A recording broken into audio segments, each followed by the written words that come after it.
Ok, donc Mathieu nous confirme qu'on est bien en live. Mais très heureux de vous retrouver nombreux aujourd'hui pour cette nouvelle conférence 30 minutes pour demain. Vous qui avez déjà assisté à ces conférences, vous le savez.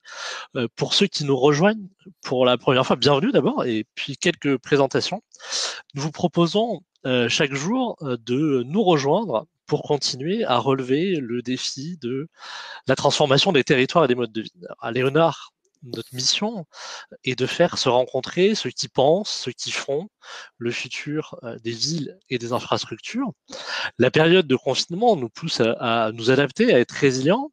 Il nous a tenu à cœur de continuer à vous proposer des rencontres au-delà de la situation actuelle, de faire œuvre utile pour alimenter les réflexions qui seront celles des mois à venir. Alors pour cette session, nous avons proposé à notre partenaire résident à Léonard Paris, la Fabrique de la Cité, de venir partager avec vous les apports de leurs récents travaux sur la mobilité. C'est avec plaisir que j'accueille Camille Combe aujourd'hui. Alors Camille, au sein de la Fabrique de la Cité, tu travailles sur les différents projets liés aux mobilités et au numérique. Tu t'intéresses particulièrement au rôle des acteurs de l'innovation et des nouvelles technologies dans les villes, ainsi qu'aux impacts de la donnée sur les dynamiques urbaines. Travaux que tu as d'ailleurs consolidés dans ton rapport pour en finir avec la fin de la congestion urbaine. Je pense que tu reviendras d'ailleurs sur ce jeu de mots, dont je vous partagerai le lien dans le chat. Alors Camille va nous interroger sur un paradoxe de la modernité. Alors que le numérique promet d'optimiser le trafic, les mobilités, il n'a pas permis réellement d'infléchir l'augmentation tendancielle des embouteillages en ville. Je vais laisser la parole à Camille pour répondre à ce paradoxe dans une présentation d'une demi-heure, au cours de laquelle je vous invite à poser des questions dans le chat sur la droite de votre écran et je m'en ferai le porte-voix à l'issue de cette présentation. Camille, je te laisse la place pour cette présentation d'une demi-heure. Merci Julien, merci à tous d'être présents pour cette présentation. J'espère que tout le monde m'entend bien. Julien, tu as presque quasiment tout dit là-dessus sur ce paradoxe, mais effectivement, je voulais revenir dans cette présentation sur les travaux que nous avons publiés en mars dernier, en mars 2019, au sein de la Fabrique de la Cité, sur, je dirais, le rôle du numérique dans la réduction de la congestion urbaine et le rôle que le numérique avait pu avoir sur la congestion urbaine. Peut-être, avant de commencer à vraiment entrer en sujet, je voulais commencer avec ces images que vous avez tous certainement vues. Elles ont été publiées par Le Monde dans un récent article sur ces métropoles qui étaient devenues des villes fantômes, puisqu'en réalité, ce qui s'est passé avec l'épidémie de Covid-19 et ce qu'on a vu, ça a été une disparition totale des embouteillages en ville. Ce phénomène, il a été constaté dans de nombreuses métropoles. Ici, vous avez bien sûr Paris, la rue de Rivoli, Ahmedabad en Inde, San Francisco et Los Angeles, qui sont parmi les villes les plus congestionnées au monde. Et là, on a vraiment une disparition des embouteillages. Alors, est-ce à dire qu'on a vraiment ici trouvé la solution et la parade finale, je dirais, pour réduire les embouteillages? On n'est pas si sûr. Et pour tout vous dire, en réalité, cette situation semble plutôt, je dirais, illustrer, je dirais, la fin de la mobilité plutôt qu'une réduction de la congestion dans un contexte où la mobilité resterait inchangée. Pour ça, on peut repartir d'une définition qu'on aime bien à la Fabrique de la Cité, c'est la définition que Jean-Marc Hoffner, directeur de l'agence d'urbanisme de Bordeaux Métropole, donne de la mobilité. Il définit la mobilité comme un système de systèmes, c'est-à-dire qu'au sein de la mobilité, vous avez certes un système de transport, vos bus, vos métros, votre voiture, vos différents moyens de transport, mais vous avez aussi deux autres systèmes que sont le système de localisation, les différents lieux dans lesquels vous allez pouvoir vous rendre, et le système d'activité, donc les différentes activités, votre programme d'activité au quotidien, sachant que ces activités diffèrent et sont différentes selon les personnes. Ce qu'on peut voir à partir de cette définition-là, c'est que plutôt la crise et l'épidémie de Covid-19 avaient en réalité induit une suppression et une réduction drastique du nombre de localisations accessibles. Vous êtes on est pour la plupart confinés chez nous, donc avec très peu de localisation accessible. Ça va être pour de la première nécessité, pour aller faire des courses. Et ensuite, également sur le nombre d'activités, ces activités vont être fortement réduites. Donc, plutôt, je dirais, que de parler de la fin des embouteillages grâce au Covid, on va plutôt ici, dans ce cas-là, avoir l'illustration d'une fin de la mobilité ou plutôt de l'immobilité. Effectivement, l'immobilité ici a cette conséquence plutôt notable. Pour en revenir à notre sujet du jour, je commencerai peut-être par un point historique sur la congestion, en disant que la congestion, finalement, c'est un phénomène qui est assez inhérent aux villes elles-mêmes. Déjà, dans l'Antiquité, on peut retrouver dans les satires de Juvénal une description des embouteillages à Rome, où vous avez des carrosses et des chariots qui vont s'engouffrer dans des rues beaucoup trop petites et du bruit et des externalités que pouvaient causer ces embouteillages. Et de la même manière que ces embouteillages sont présents depuis de nombreuses années dans les villes elles-mêmes ont souvent été à la recherche de solutions miracles pour essayer d'enrayer ce phénomène. On a, à partir du XVIIe siècle, un exemple assez célèbre, c'est celui de Blaise Pascal, que vous connaissez tous, qui, avec l'accord du roi, justement, expérimente le tout premier système de transport en commun à Paris pour justement lutter contre la congestion, qui s'appellera les carrosses à 5 sols. L'expérimentation va tourner court et ça sera un échec et Blaise Pascal va, je dirais, remiser son idée, mais en tout cas, on a là une première tentative pour essayer d'endiguer le phénomène. La deuxième, elle est aussi notable, c'est tout d'abord l'introduction et ensuite l'application du code de la route à partir de 1921, où là, l'objectif, en France en tout cas, va être d'essayer de canaliser la circulation routière pour essayer d'enrayer ce phénomène de la congestion urbaine. À partir du XXIe siècle, on a vu aussi arriver de nouvelles technologies et de nouvelles possibilités au travers de ce qu'on a appelé la Smart City, cette Smart City incarnant bien sûr l'utopie d'une ville contrôlée où on va non plus seulement je dirais, résoudre la congestion, mais aussi pouvoir maîtriser un développement durable et une qualité de vie sur fond d'urbanisation galopante.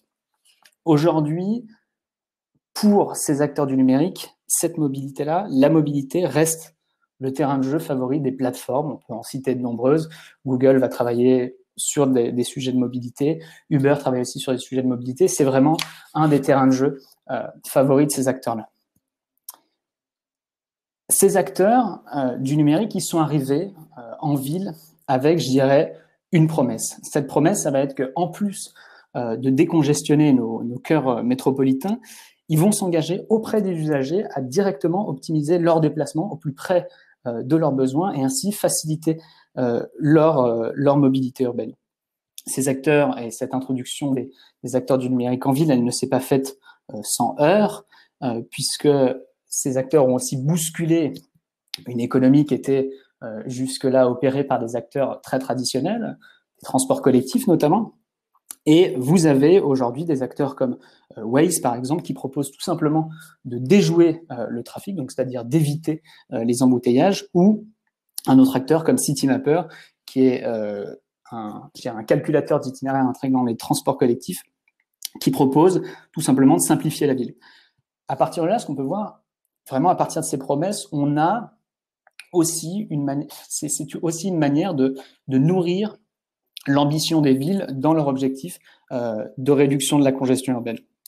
Et derrière, pour les villes, cette promesse d'optimisation, elle naît aussi d'une volonté d'essayer de pallier les dysfonctionnements des villes qui ont été héritées d'un développement urbain fordiste. Alors concrètement, sur un plan urbain, le fordisme s'est caractérisé par, d'une part, le recours à la périurbanisation pour satisfaire un besoin de foncier conséquent et abordable, et d'autre part, ça va être des déplacements qui vont augmenter, puisque avec la périurbanisation, on va avoir une augmentation aussi des déplacements entre le centre et la périphérie.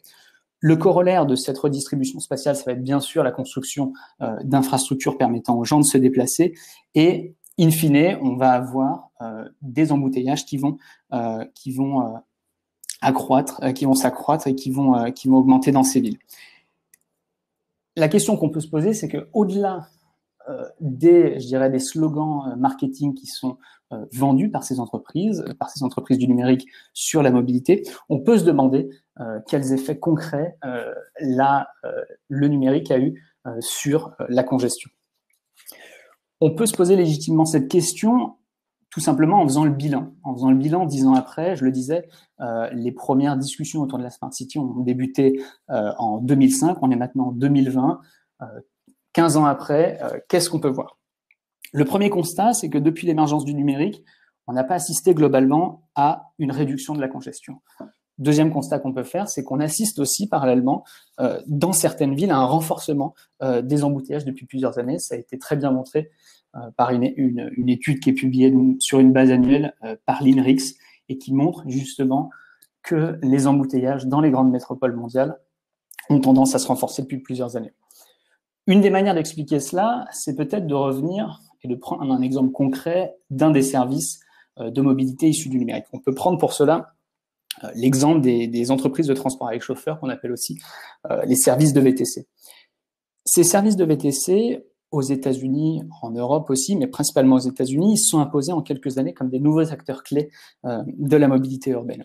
À New York, si on prend les deux principaux acteurs de cette économie, que sont Uber et Lyft, donc le concurrent américain de Uber, en à peine 3 ans, ces deux acteurs sont parvenus à réaliser plus de courses que les emblématiques Medallion Taxi que vous connaissez tous, donc ces taxis jaunes très présents dans la culture cinéma. Le VTC et les VTC ont aussi réussi un coup de force puisqu'ils sont entrés dans les mœurs de déplacement des Américains. Aujourd'hui, selon une étude qui avait été publiée il y a 2 ans, environ un peu plus d'1/5 des citadins donc vivant dans les grandes métropoles américaines l'utilisaient sur une base hebdomadaire. Ces services-là, ils sont loués pour plusieurs raisons. Tout d'abord, leur efficacité, parce qu'ils vont permettre aux usagers de se passer de leur véhicule personnel dans les centres urbains, et de fait, ils devraient participer à la démotorisation des citadins. Mais concrètement, cette efficacité et cette place d'acteur clé de la mobilité, ces entreprises, elles l'ont gagnée d'une part, effectivement, grâce à leur algorithme qui permet de flécher plus rapidement une voiture avec un besoin, mais elles l'ont surtout gagné sur le terrain, et sur le terrain physique cette fois, en mettant à disposition un très grand nombre de véhicules pour réduire le temps d'attente et fiabiliser le service. À l'échelle de l'Île-de-France, on estime qu'il y a environ entre 20 000 et 30 000 véhicules Uber en circulation pour le service. À partir de là, on peut poser la question, et si le numérique avait pu, sous certains aspects, renforcer la congestion? Les chiffres que vous avez ici affichés à l'écran sont issus d'une étude qui avait été conduite dans la région métropolitaine de Boston en 2017. Et c'était une étude qui avait été menée auprès des utilisateurs de VTC et qui indiquait que 42%, que vous voyez ici, 42% des utilisateurs auraient pris les transports en commun si les services de VTC n'avaient pas existé, que 12% ici auraient marché ou pris leur vélo, et que 5% des usagers de VTC ne seraient tout simplement pas déplacés. Autrement dit, on a ici 59% des déplacements qui sont assurés par Uber et consorts qui vont ajouter des véhicules supplémentaires sur le réseau routier. Concrètement, ce qu'on peut dire, c'est que les services de VTC ajoutent des véhicules plus qu'ils n'en remplacent. Donc, ce qu'on peut dire, c'est que ces nouveaux services, en tout cas les services de VTC ici, induisent à la fois une nouvelle demande de mobilité, on est bien sur de l'induction de mobilité, et ils se substituent en majorité à des modes collectifs et aux modes doux, donc marche à pied et vélo. Tout cela, ça a conduit bien sûr à une augmentation du nombre global de kilomètres parcourus en ville. Il y avait une étude, et je vous renvoie à une étude qui avait été publiée par Fairs and Peers aux États-Unis, qui faisait justement un peu un baromètre américain du nombre, du pourcentage de trafic que représentaient les VTC. Et le cas emblématique était celui de San Francisco, où 13% du trafic de San Francisco c'était pour des activités de VTC. Donc on est quand même sur une part très substantielle du trafic qui est assumée par les VTC. Et aujourd'hui, ce qu'on voit, c'est que les services publics, les pouvoirs publics sont pris de court, à la fois par l'intensité à laquelle se sont déployés ces services-là, et ils se retrouvent aujourd'hui sans solution de fond pour essayer d'endiguer la congestion et surtout l'aggravation de la congestion que peuvent induire ces services issus du numérique. Alors pour comprendre pourquoi le numérique n'a pas résolu et ne résoudra pas seul la congestion urbaine, il faut aussi peut-être revenir à ce qu'est la congestion, qui est un phénomène sous certains abords plutôt simple, mais qui est en réalité assez complexe. Et il faut essayer de revenir, je dirais, à cette base-là pour essayer de comprendre comment le numérique peut concrètement agir sur les embouteillages. Les experts du trafic distinguent deux types de congestion. La première, et vous la connaissez sans doute, il s'agit d'une congestion qu'on appelle récurrente ou congestion de la demande, où en réalité, ce qui va se passer, c'est qu'on va avoir un choc de demande, une augmentation de la demande pour une offre qui est ici représentée par l'infrastructure, la capacité de l'infrastructure, et la demande est représentée par le nombre de véhicules en circulation. On va avoir une augmentation de la demande qui va conduire à une augmentation importante des embouteillages. Ce type de phénomène arrive assez souvent, c'est pour ça qu'on parle de congestion récurrente. Il arrive notamment aux heures de pointe du matin, lorsque beaucoup de personnes veulent se rendre sur leur lieu de travail en même temps. Il arrive aussi lors des grands départs en vacances, et cette image aussi l'illustre très bien. Vous avez ici l'image en avril, c'était en avril dernier, sur le dernier tronçon de l'ascension du mont Everest. Et vous avez là vraiment votre offre, votre capacité routière, en tout cas le chemin qui est fixe. Vous n'avez qu'un seul chemin depuis le Népal pour monter en haut de l'Everest. Et vous avez une forte demande de personnes souhaitant monter en haut de l'Everest. Et vous avez un bouchon, cette fois-ci, humain qui se crée. Alors les solutions pour essayer de pallier ce type de congestion-là, elles sont multiples. La première, bien sûr, ça va être de réduire le nombre de déplacements et de réduire la demande. Ça va être le cas notamment en ayant recours au télétravail, mais ça va être aussi le cas en ayant recours à ce qu'on appelle l'effacement, comme dans le monde de l'électricité. L'effacement, c'est très simple, c'est d'essayer de se dire, de déplacer en amont ou en aval du pic de déplacement, les déplacements des personnes pouvant essayer de se déplacer à un autre moment. L'autre solution, c'est de faire du report modal, le report modal vers les transports collectifs ou vers d'autres modes, tels que le vélo ou la marche à pied. Donc là, on a effectivement des leviers pour réduire ce type de congestion-là. Le deuxième type de congestion, c'est ce qu'on va appeler congestion non récurrente ou congestion de l'offre, où là, on va avoir un embouteillage qui va se créer dès lors qu'on va avoir un choc négatif d'offre, ou en réalité, quand on va avoir une voie qui va paraître, par exemple, être fermée, comme ici sur cette photo dans le cadre, qui peut être aussi fermée dans le cadre d'un accident. Là, la solution, elle est plutôt simple, ça va être d'augmenter de manière dynamique et temporaire, et de résorber les embouteillages. Mais ce qu'on peut se demander, c'est si les solutions sont aussi simples, pourquoi ne fonctionnent-elles pas? On dit, et je le disais, il suffit de réduire la demande à un temps précis ou d'augmenter l'offre à un moment. Pourquoi ça ne fonctionne pas? Ça, il y a un chercheur américain très intéressant qui le démontrait à partir de 92, c'est Anthony Downs, dans son livre Stuck in Traffic, qui a été publié en 92 et qu'il a réédité en 2003 sous le nom de Still Stuck in Traffic, donc montrant aussi que la situation des embouteillages dans les villes ne s'était pas améliorée. Ce qu'Anthony Downs montre, c'est que si les actions de réduire la demande et d'augmenter l'offre permettent effectivement à court terme réduire la congestion sur un axe, à moyen et long terme, elles ne vont pas permettre de réduire la congestion, puisque à moyen et long terme, l'espace qui a été libéré sera, utilisé par la suite. Cela s'explique parce que ce que Downs appelle la triple convergence. Et ce qu'il explique au travers de la triple convergence, c'est que sur les réseaux de transport, les flux vont s'ajuster automatiquement.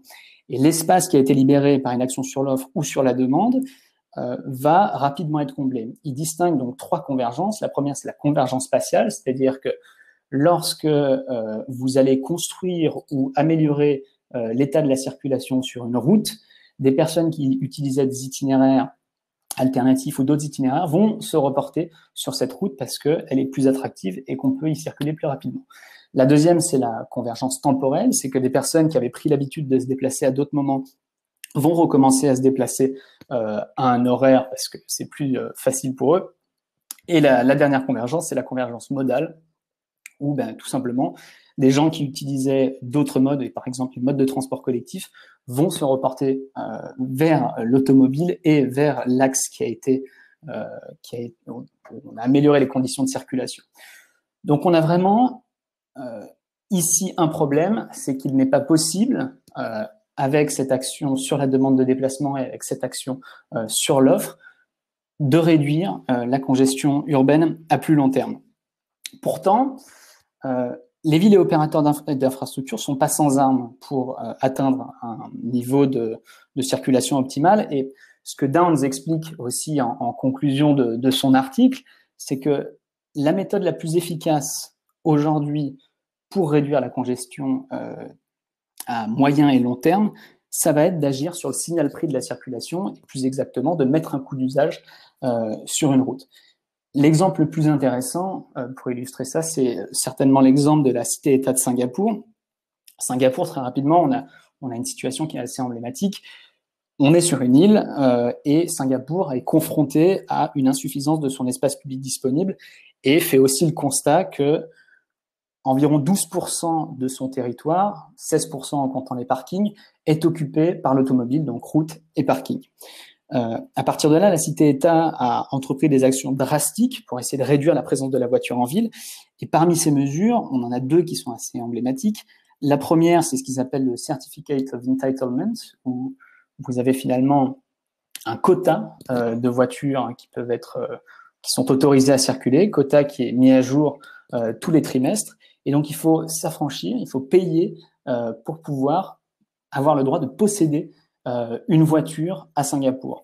Le deuxième outil, c'est celui que vous avez en photo ici sur la droite, c'est le péage urbain de Singapour qui a été mis en place en 1974 et qui, à partir du début des années 2000, est devenu dynamique.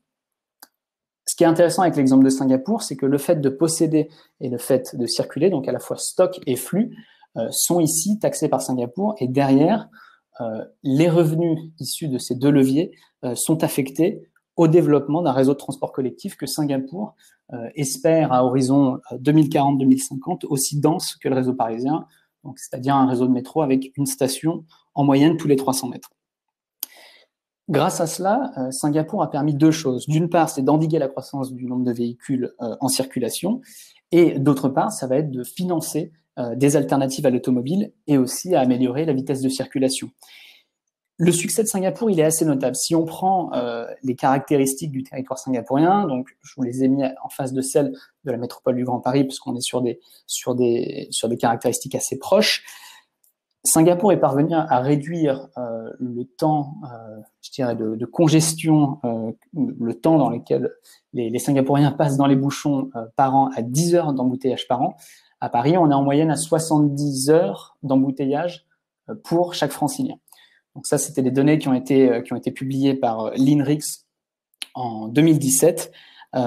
Et ce qu'on peut voir là-dedans, dans l'exemple singapourien, c'est que le facteur déterminant de cette réussite réside vraiment dans la capacité qu'a Singapour de prendre des mesures drastiques pour réduire la congestion.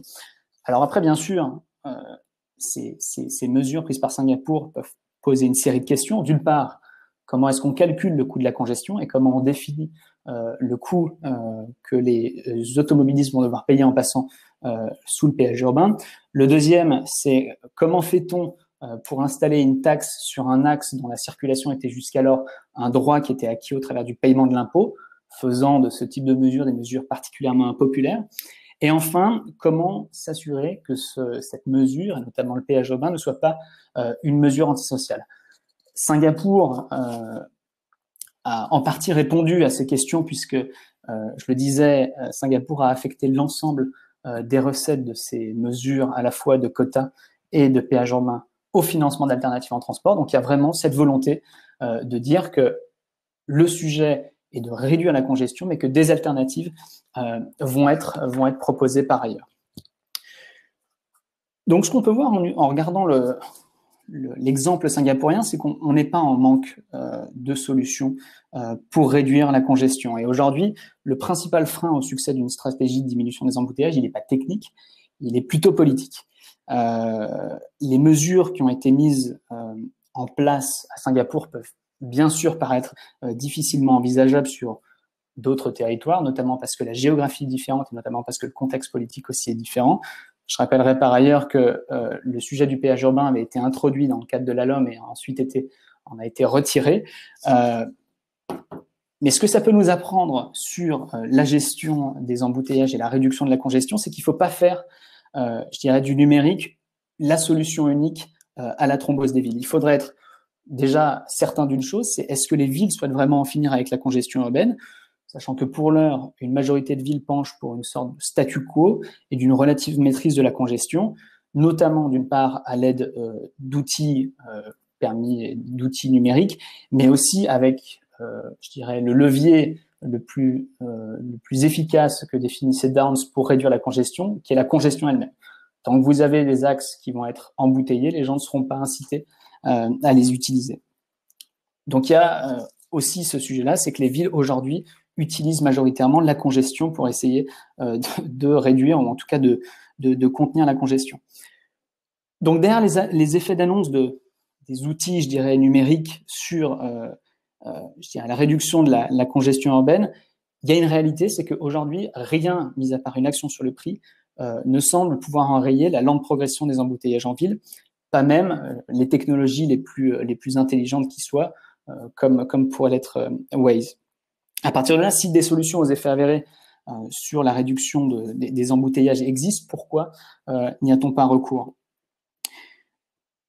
Ce qu'on peut dire pour conclure, c'est que on ne peut pas réduire ce sujet au seul numérique. Le numérique peut ici être utilisé comme un moyen, mais ne doit pas être utilisé comme une fin. Et ce que nous invite à faire Anthony Downs dans son ouvrage, qui aussi est un appel à regarder comment le numérique pourrait aider à réduire la congestion, c'est d'aller investiguer l'outil qui aujourd'hui est l'outil le plus efficace dans la réduction de la congestion urbaine. Ça va être le sujet de la fiscalité de la mobilité et de l'action sur le signal prix. Là, il y a beaucoup d'expérimentations qui sont en cours et le numérique peut particulièrement y l'aider. J'en citerai une. C'est une expérimentation qui a été lancée dans l'Oregon.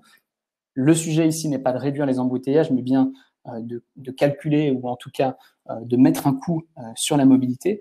Et le sujet ici, dans l'Oregon, ça va être de réfléchir à des manières de créer une redevance kilométrique où en fait vous allez payer en fonction du nombre de kilomètres que vous allez parcourir.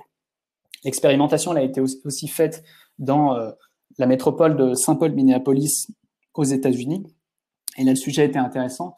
C'était que l'idée de mettre que cette redevance kilométrique puisse être modulée en fonction de l'espace dans lequel vous circulez. C'est-à-dire que si vous êtes dans un espace dense, en centre-ville par exemple, la redevance va être augmentée en fonction de l'endroit où vous circulez. Ce qu'on peut dire en conclusion, c'est que le numérique a peut-être réussi une chose sur la congestion urbaine, c'est bien sûr pas de la réduire, mais c'est peut-être au final de nous y habituer. Je reprendrai ici l'exemple de Waze. Grâce à davantage de prédictibilité, davantage d'informations, il semblerait que ces outils issus du numérique aient réussi à nous habituer à ces épisodes de congestion et à ce que la population accepte plus je dirais, cette situation qui est finalement inhérente aux villes.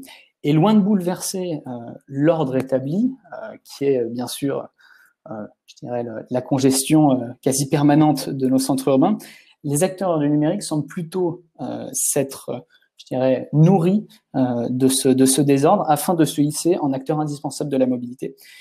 À partir de là, on peut se poser une question qui est peut-être un peu plus philosophique, mais est-ce que ces acteurs-là, est-ce que des Waze, est-ce que des Uber ou d'autres acteurs de la mobilité ont intérêt à résoudre des problèmes dont aussi ils se nourrissent? Je vous remercie.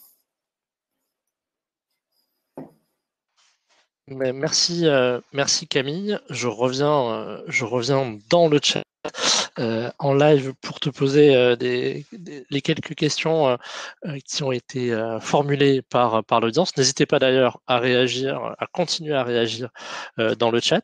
Alors, il y a une première question, une première interrogation qui est formulée par Christophe sur la thèse que tu défends, qui est celle que le numérique a renforcé la congestion urbaine, ou en tout cas n'est pas une solution pour répondre à ces enjeux de congestion urbaine. Et la question que Christophe pose au final, c'est de dire, est-ce que malgré tout, il n'a pas permis de répondre à une partie d'augmentation de la demande qui a des gisements dans l'augmentation de la densification urbaine ou l'étalement urbain, donc on a une demande accrue. Est-ce que malgré tout, le numérique, il n'est pas une réponse pour accompagner l'augmentation de cette demande? Alors, le numérique a permis effectivement une chose, et je l'ai vu dans une autre question, c'est que le numérique a permis aussi aux personnes de s'accommoder de cette densité. Je le disais dans une des questions, mais l'exemple de Waze est intéressant parce qu'on n'a pas permis effectivement de réduire la congestion au niveau global et au niveau macro dans les villes, mais on va permettre aux personnes, au niveau individuel, d'essayer de s'émanciper de cette congestion et en tout cas de ne pas la subir. Donc je pense que le numérique a aussi permis, à un niveau individuel, d'éviter ou en tout cas de s'accommoder à la congestion. Mais au niveau global, ce qu'on constate, c'est qu'on a, et les chiffres le montrent, et notamment les chiffres de l'INRIX, on n'a pas de diminution au niveau global de la congestion. Donc le numérique n'a pas permis à un niveau macro de réduire la congestion. C'est un outil intéressant, mais en tout cas, c'est plutôt au niveau micro qu'on voit les effets les plus directs. Une autre question qui est formulée par Olivier, notamment sur ton exemple singapourien, c'est aussi la question de l'acceptabilité sociale de des types de mesures que tu développes dans la deuxième partie de ta présentation sur le signal prix et effectivement la sensibilité très forte potentiellement entre des classes sociales différentes. Comment on conjugue cet enjeu de l'efficacité de la mesure avec son acceptabilité sociale et comment on inclut dans l'ensemble du dispositif des personnes, enfin Olivier mentionnait les milliers de salariés malaisiens qui viennent travailler à Singapour parfois avec plusieurs heures de transport, comment on inclut, on en fait un dispositif qui soit socialement acceptable et équitable au niveau d'un territoire. Je pense que l'un des enjeux, alors Singapour est un exemple particulier, mais des exemples de péages urbains, il y en a d'autres. On peut parler des exemples de péages urbains de Stockholm ou d'Oslo notamment. L'un des sujets et l'un des prérequis pour asseoir l'acceptabilité de ce type de mesures, c'est bien de réfléchir aux alternatives qu'on va donner. Toutes ces mesures de péage urbain qui ont été mises en place, que ce soit à Londres, à Stockholm, Oslo ou même à Singapour, n'ont pas été mises en place toutes choses égales par ailleurs. Il y a eu une action antérieure sur les transports collectifs et donc sur les alternatives à l'automobile qui ont été mises en place. Je reviendrai pour ça sur l'exemple d'Oslo, où en fait vous avez ce qui a été appelé le Oslo Package, qui a été signé entre la ville d'Oslo et le comté d'Akershus, qui est voisin d'Oslo. Et ce qui a été décidé dans ce Oslo Package, donc il y en a eu 3 versions au fil des années, ça a été de effectivement mettre en place un péage urbain, mais qu'avant la mise en place de ce péage urbain, il y ait toute une offre alternative qui a été mise en place avant d'installer le péage urbain. Donc à partir de là, ce qui est intéressant, c'est qu'on laisse le choix. C'est que dans le cadre d'Oslo, mais même dans le cadre de Singapour, l'idée va être vraiment de laisser le choix. C'est-à-dire qu'il y a une offre alternative qui a été construite et que si des personnes souhaitent continuer à prendre leur voiture parce qu'ils y sont obligés ou parce qu'ils le préfèrent par confort, ils doivent effectivement le payer. Et par ailleurs, la mise en place de ces péages urbains, alors c'est pas le cas à Singapour, mais ça peut être le cas dans d'autres pays, n'exclut pas d'installer des tarifications sociales par ailleurs. Peut-être pour prolonger ton point justement sur la d'alternatives, j'élargirai une des questions du chat qui est sur la perception de l'usager citoyen consommateur de ces systèmes de transport. Est-ce que dans les exemples que tu cites, alors Singapour, mais les autres, comme à Londres ou dans d'autres métropoles, est-ce qu'on a réussi à mesurer un impact positif sur la qualité de service, sur l'appropriation par les citoyens, sur la qualité, on va dire quantitative, qu'ils peuvent donner à leur système de transport? Est-ce qu'on a pu mesurer cette corrélation? Alors à Londres, je crois qu'il y avait des données qui avaient été intéressantes. Alors, je les ai plus totalement en tête, mais ce qui avait été vu dans les premières années à Londres, ça avait été effectivement une réduction drastique de la congestion après la mise en place en 2003 du péage urbain. Je crois qu'on était sur une réduction de un peu plus de 30% de la circulation. Ce qui a été réalisé par la suite à Londres, ça a été vraiment de réattribuer l'espace, enfin l'infrastructure, aux différents usages. Donc ça a été déjà que le péage urbain a permis de financer le renouveau, ou en tout cas la construction d'une nouvelle offre de transport collectif à Londres, et notamment des bus. Je crois que sur la période de 2003-2017, on est à plus de 10 milliards d'investissements permis par le péage urbain, mais je ne suis pas totalement sûr des chiffres. Mais c'est aussi, si on prend à Londres aujourd'hui, si vous prenez l'état de la circulation en 2003 et aujourd'hui, on constate qu'il y a plus de congestion dans le centre urbain de Londres. Mais cette augmentation de la congestion, elle est surtout liée au fait que l'espace disponible pour la voiture dans le périmètre du péage urbain a été réduit de manière extrêmement importante, mais qu'il y a beaucoup plus de place pour les transports collectifs et pour le bus notamment, et le vélo. Une autre question, si tu peut-être sur un champ un peu différent, qui est suggéré par Antonin. Le numérique, il offre aussi des possibilités d'optimisation peut-être de trajet, enfin en tout cas des scénarios d'optimisation de trajet un peu plus importantes que des systèmes traditionnels. Est-ce que on pourrait avoir des systèmes dans lesquels ce numérique nous sert aussi potentiellement à dire je vais accepter d'allonger mon trajet pour justement le rendre diminuer la congestion ou avoir des effets de report, ces effets d'effacement de pic que tu mentionnais tout à l'heure.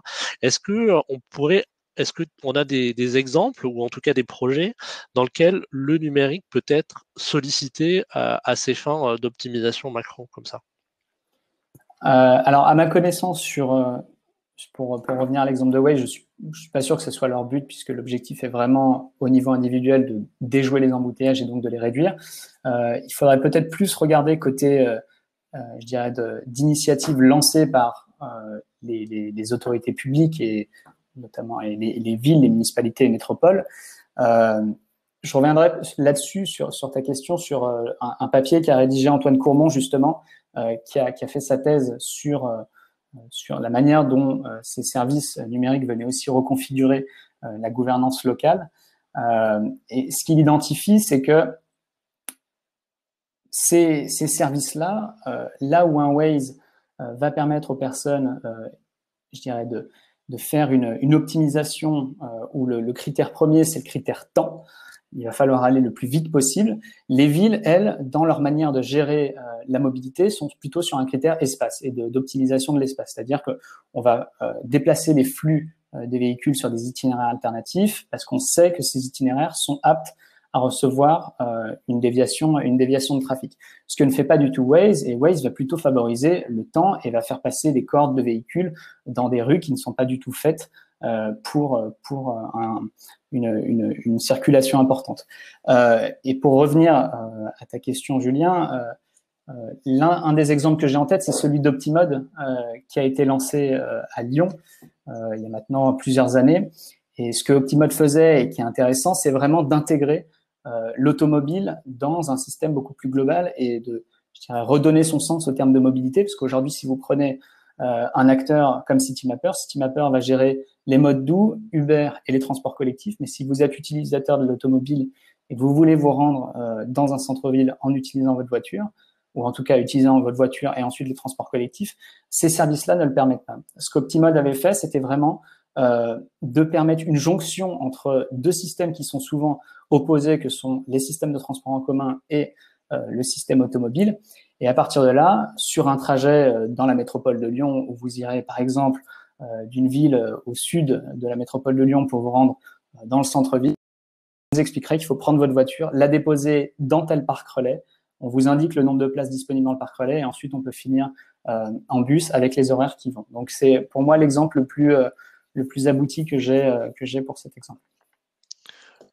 Camille, peut-être une dernière question et qui va faire aussi le lien avec ton dernier propos sur la LOM, et je rebondis sur le dernier commentaire d'Olivier où on peut mettre en avant aussi d'autres solutions que ce signal prix, à savoir la transformation de l'infrastructure en elle-même, la réduction forte de la voiture, la réduction du nombre de voiries, du nombre de voies sur ce sujet. Donc, quel regard tu portes sur ce type de stratégies territoriales qui semblent être des stratégies qui sont poursuivies par un certain nombre d'acteurs en France, et quel regard aussi complémentaire tu peux porter dans ce contexte-là sur le refus au final d'aller vers ce type d'expérimentation de pelage urbain avec le retrait de cette disposition de la loi LOM.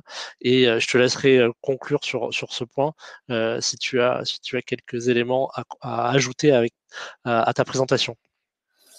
Alors, dans le désordre, mais pour revenir sur le caractère peu acceptable du péage urbain, il est assez logique.